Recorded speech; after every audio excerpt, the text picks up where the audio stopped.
ZP chairperson Uppala హారికపై దాడి చేసి తిరిగి ఉప్పాల రాముపై కేసు నమోదు చేయడం దారుణమని మాజీ మంత్రి పేర్ని నాని అన్నారు. పోలీసులకు ఫిర్యాదు చేసిన టీడీపీ కార్యకర్త ఏం చేశారో అందుకు సంబంధించిన అన్ని ఆధారాలు తమ వద్ద ఉన్నాయన్నారు.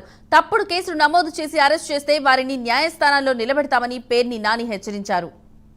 కొడాల నాని గారి బ్యానర్లు లాగి చించే కార్యక్రమంలో ఆవిడకి మేకేదో తెగిందో లేకపోతే చెక్క తెగిందో వెంటనే కట్టుకుంది. వీటన్నిటికీ విజువల్స్ ఉన్నాయి. ఆవిడ బ్యానర్ ఎక్కి ఎగబాకి బ్యానర్ మీదకి ఎగబాకి ఎక్కి అవి కోసేస్తున్నప్పుడు అవి పీకేస్తున్నప్పుడు ఆ పీకిన తర్వాత ఆ క్రమంలో దెబ్బ తగలటం దానికి కట్టుకోవటం అన్నీ ఆఖరికి తెలుగుదేశం ఛానల్స్తో కూడా రికార్డ్ అయ్యి ఉంది.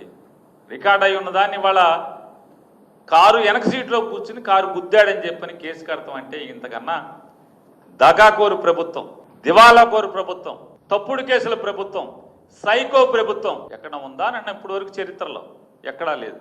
ఖచ్చితంగా ఈ సాక్ష్యాలు ఆధారాలతో సహా మా దగ్గర ఉన్నటువంటి విజువల్స్ సాక్ష్యాల ఆధారాలు అన్నింటినీ కలిపి అవసరమైతే సుప్రీంకోర్టు దాకా పోలీసులు ఎవరైతే ఈ తప్పుడు కేసును నమోదు చేసి చర్యలు చేపట్టండి.